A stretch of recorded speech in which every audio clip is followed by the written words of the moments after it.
My name is Evelyn Carter, and I'm 35 years old. I didn't know my relationship was already cracking open when he said it. The sentence didn't come with cruelty. It wasn't shouted. It wasn't dramatic. That was the problem. It was said with calm logic, like he was explaining the weather or a work inconvenience, like my fear was something mildly inconvenient that needed to be managed, not understood. We were sitting on the couch in my apartment, a half-watched reality show playing in the background. He liked it because it required nothing from him. I liked it because it made him stay. I muted the TV. "I need to tell you something," I said. He looked up from his phone, eyebrows lifting just enough to signal acknowledgement. "My test results came back," I continued. "The chest pain, the shortness of breath, it wasn't anxiety, it's a valve defect. I need heart surgery." There it was, the sentence that should have changed everything. He paused, tilted his head. "Oh," he said, "that's scary. But they do those all the time now, right? It's pretty routine." Routine. I stared at him, waiting for the rest. Concern, fear, questions. Something that told me I wasn't alone in this moment. "It's open heart surgery, Lucas," I said quietly. "There are risks." "Yeah, but you're healthy otherwise," he replied, already looking back at his phone. "You'll be fine." And just like that, the moment passed. I told myself not to overreact. I told myself people process stress differently. I told myself that if I panicked, it would make everything worse. That was the first lie I told myself. The next 3 weeks were a blur of appointments, paperwork, and fear I didn't know how to name. Pre-op consultations. Imaging. Consent forms that politely explained all the ways I could die. Lucas came to one appointment. The first one. He sat beside me, scrolling while the cardiologist explained the procedure. When the doctor asked if he had questions, Lucas asked how long recovery would take. "We have a trip planned in 2 months, Val," he said. Not we as in us. We as in him. I glanced at him, but he didn't notice. That night I tried to explain what recovery would really look like. No driving, no lifting, pain, fatigue, dependence. He nodded without listening. "We'll see," he said. The kind of "we'll see" that already meant I've decided. The night before surgery, I asked him to stay over. "I can't," he said. "I've got stuff to do in the morning." I didn't argue. I spent the night alone, updating my will at 2 a.m, wondering when fear had become something I handled silently. Surgery was scheduled for 7 a.m. Lucas said he'd pick me up at 4:30. At 4:45, he wasn't there. At 4:55, my brother called. "Do you need a ride?" he asked. I knew then. "Yeah," I said, "I think I do." As I grabbed my bag, my phone buzzed. A text from Lucas. "OMG, I overslept. Are you still home?" I didn't reply. I walked out into the dark morning air, already understanding something my heart hadn't caught up to yet. This wasn't a one-time mistake. This was who he was when things got hard. And I was about to find out just how alone I really was. By the time we reached the hospital, the sky was just beginning to lighten. That dull, colorless blue that belongs to early mornings and bad decisions. My brother parked near the emergency entrance and helped me out of the car, his hand hovering near my elbow like he was afraid I might disappear if he didn't keep track of me. "You okay?" he asked. I nodded, because that's what you do when the truth feels too big to say out loud. Inside, everything smelled like antiseptic and coffee that had been sitting too long on a burner. The hospital moved the way hospitals always do. Efficient, indifferent, practiced at other people's fear. They checked my name, my wristband, my insurance, my consent. I was led into pre-op and told to change. The gown was thin. The room was cold. The bed was too narrow for the weight of what was coming. A nurse started an IV, her hands steady, her voice warm. "You nervous?" she asked. "A little," I said. That was another lie. In 90 minutes, someone was going to cut open my chest. I tried not to think about it. My phone buzzed. I assumed it was my brother, letting me know he'd arrived in the waiting room. It wasn't. It was Lucas. I stared at the screen, my brain slow to process the words. "Can you calm down? It's not a big deal. Also, don't forget to send me money for my nails. Appointment's at 2. For a full minute, I didn't breathe. The words didn't land all at once. They came in waves. "Calm down, not a big deal. Money, nails."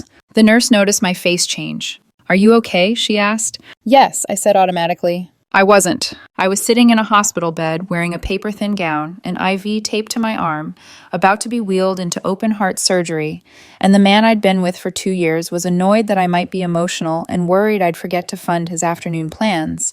Something inside me went very, very quiet. I didn't type a response. I didn't argue. I didn't explain. I didn't defend myself. Instead, I opened my contacts, and I forwarded the message to his father, Richard Hayes. I'd met him a handful of times. Family dinners, holidays, polite conversations. He was retired military, the kind of man who stood straight even when he sat down, the kind who looked you in the eye when he asked how you were doing, and actually waited for the answer. I added one line. "This is what your son sent me while I'm being prepped for open heart surgery." Then I turned my phone off. Not dramatically. Not angrily. Just deliberately. Because whatever was about to happen next, I needed to survive it first. The surgery took 6 hours. I don't remember going under. Just the bright lights above me and the anesthesiologist telling me to count backwards. I woke up in the ICU late in the afternoon, my body heavy and foreign, pain blooming everywhere at once. There were tubes, machines, beeping. My brother was there. My mother was there. Lucas was not. "Did he call?" I croaked, my throat raw. My brother hesitated. "No," he said carefully. "Don't worry about that right now." I closed my eyes. I woke again hours later, the breathing tube gone, my chest screaming every time I tried to inhale deeply. The doctor said the surgery went perfectly. No complications. The valve issue was fixed. "You did great," he told me. I nodded, tears slipping sideways into my hair. Not from relief. From exhaustion. My mother held my hand. "Healing starts now," she said. I wanted to believe her. That evening, my best friend Maya came in, her eyes red like she'd cried in the parking lot before pulling herself together. "You scared the hell out of me," she said. "Still here," I rasped. She smiled weakly, then hesitated. "So, his dad called me." I opened my eyes. "What?" "Lucas's father, Richard. He said you forwarded him a message." I didn't answer. Maya shook her head slowly. "He was furious," she said. "Not at you, at him. He wanted to know if you had people here. Wanted to know how the surgery went. Said he couldn't believe what he read." I stared at the ceiling, my chest aching in more ways than one. "Did he say anything else?" I asked. Maya exhaled. "He said he'd be handling it." At the time, I didn't know what that meant. I was too tired to care. I slept. The next day, I was moved to a regular room. Still weak, still in pain, but alive. Lucas finally texted. "Hey, heard surgery went okay. Glad you're all right. I'm at my friend's place. I'll come by tomorrow." I didn't respond. Saturday morning, I was sitting up in bed, pushing around rubbery eggs on a tray, when the door opened. Lucas walked in like nothing had happened. Hair perfect, clothes crisp, smile ready. "Hey, babe," he said, leaning in to kiss my forehead. I didn't move. "How are you feeling?" he asked. "Like I had open heart surgery," I said. He laughed softly like I'd made a joke. "Yeah, but they really take good care of you here. This is a nice room." I looked at him. "This is a hospital room." He shifted. "I'm really sorry about the other morning," he said quickly. "I genuinely overslept. Total accident." "And the text?" I asked. "What text?" "The one where you told me to calm down and ask for money for your nails." His smile faltered. "I didn't mean it like it sounded," he said. "I was just trying to keep things light, so you wouldn't stress." "By asking me for money?" I said. "You usually send me money for stuff," he replied defensively. "I thought it was normal." I stared at him, pain pulsing in my chest. "I was 90 minutes away from surgery," I said slowly, "and that's what you thought was appropriate." He crossed his arms. "Is this really what you want to do right now?" he asked. "Fight?" "No," I said. "I want you to leave." He blinked. "What?" "Get out." He stood there, stunned, then grabbed his jacket. "When you're ready to be reasonable," he said, "call me." And he left. I closed my eyes. The pain in my chest had nothing to do with surgery. The door hadn't even fully clicked shut behind Lucas before the room felt lighter. Quieter. Safer. I hadn't realized how much tension I'd been carrying. How much of my pain was emotional, not physical, until he was gone. I slept for hours after that. The kind of sleep that comes from exhaustion, not peace. I woke to a soft knock on the doorframe. "Evelyn?" I opened my eyes and saw Richard Hayes standing there, hands folded in front of him like he wasn't sure he was allowed to be in the room. "Yes," I said hoarsely. "Please, come in." He stepped inside, carrying a small paper bag from the hospital cafe. "I brought you real coffee," he said. "Hospital coffee should be illegal." I smiled faintly despite myself. "Thank you." He pulled a chair close to the bed and sat, setting the bag on the tray table. For a moment, neither of us spoke. Then he exhaled slowly. "I owe you an apology," he said. "For what?" "For my son." The words landed heavier than I expected. "When you forwarded me that message," he continued, "I had to read it 3 times before I understood he'd actually sent that to you while you were going into surgery." I looked down at my hands. "I didn't know what else to do," I said. "You shouldn't have had to do anything," he replied firmly. "You should have had a partner who showed up." My throat tightened. "I talked to Lucas Friday night," he said. "Asked him to explain himself." "And?" I asked quietly. "He said you were being dramatic. That heart surgery isn't that dangerous." that you'd be fine. My chest tightened. I asked him where he was while you were in surgery, Richard continued. I already knew the answer before he said it. He was at the salon, getting the nails he asked you to pay for. Something cold settled in my stomach. I told him that wasn't acceptable, Richard said, that it wasn't how you treat someone you claim to love. I told him he needed to apologize to you, properly. I thought of Lucas standing in my hospital room, more concerned with being inconvenienced than with understanding the damage he'd done. He came, I said, but it didn't feel real. Richard nodded once, because it wasn't. He leaned back in his chair, rubbing his hands together. My wife and I raised him better than this, he said. Or at least I thought we did. Somewhere along the way, entitlement took over. He looked at me, eyes steady. I want you to know something, he said. Whatever you decide about your relationship with my son, I support it. If you end it, I won't blame you. Honestly, I'd recommend it. I blinked, surprised. That's not something most parents say. I'm not most parents, he replied. I'm a father who watched his child abandon someone when she was terrified and vulnerable. That's not something I can excuse. Tears slipped down my temples. I felt so alone, I admitted. I kept thinking I was overreacting. You weren't, he said firmly, and you're not weak for expecting care. We talked for nearly an hour, about my recovery, about my work, about fear and aging and the things that show you who people really are. Before he left, he stood and placed a hand gently on the bed rail. Take care of yourself, Evelyn, he said. You deserve someone who treats your fear as important. After he left, I cried, not from pain, but from something like relief. I was discharged on Monday. Still sore, still moving slowly, but healing.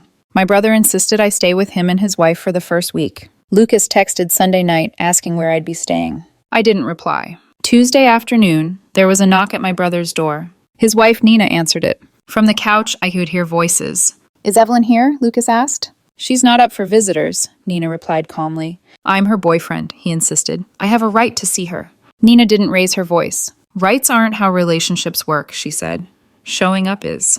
The door closed. I didn't move. Wednesday, my phone rang with an unfamiliar number. Hello? Evelyn, a woman said gently. This is Margaret Hayes, Lucas's mother. My chest tightened. I wanted to apologize, she said. Richard told me about the message, about everything. You don't need to apologize, I said. I do, she replied.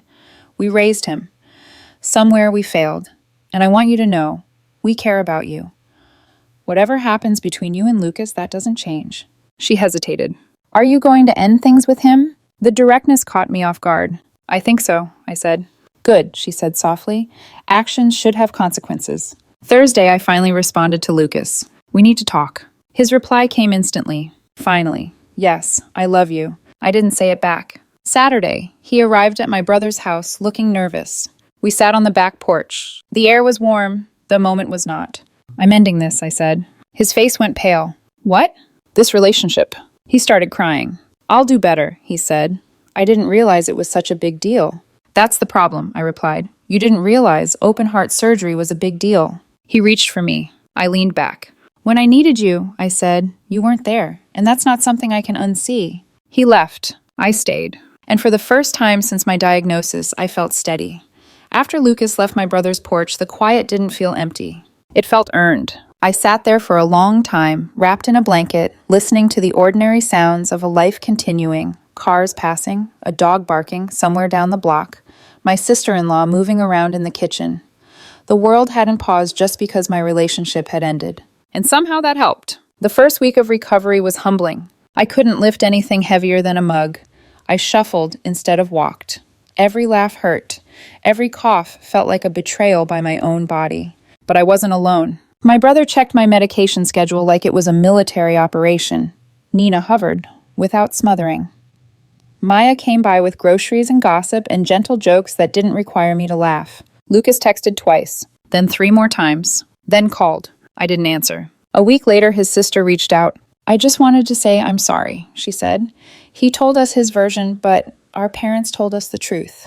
I thanked her and kept my boundary intact. Some apologies don't require continued access. Physically, I healed faster than expected. Emotionally, things settled into something clearer, less dramatic than heartbreak, more precise. I wasn't angry. I was finished. I realized how many moments I'd spent shrinking my needs so he wouldn't feel pressured.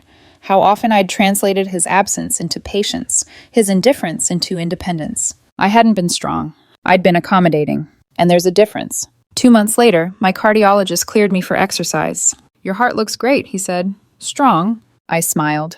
It was the first time that word felt like it belonged to me. I ran into Lucas once, at the grocery store. He looked thinner, nervous, like someone waiting to be forgiven.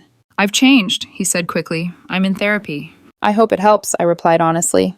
"Is there any chance?" "No," I said gently. He nodded, like he already knew. I started dating again without urgency. Coffee dates, conversations, low expectations. Then one afternoon, I met Daniel at a cafe. We talked for an hour without checking our phones. On our second date, I mentioned my surgery. He didn't minimize it. He didn't joke. He just said, "That must have been terrifying. I'm glad you're okay." That was it. No heroics, no speeches. Just presence. Sometimes, late at night, I think about that message Lucas sent me, the one that showed me everything I needed to know. I wonder if forwarding it to his father was too much. Then I remember Richard sitting by my hospital bed, apologizing for something that wasn't his fault. The way he looked at me and said I deserve better. He gave me permission to stop doubting myself. The surgery fixed my heart. That message fixed my future, and I wouldn't undo either of them.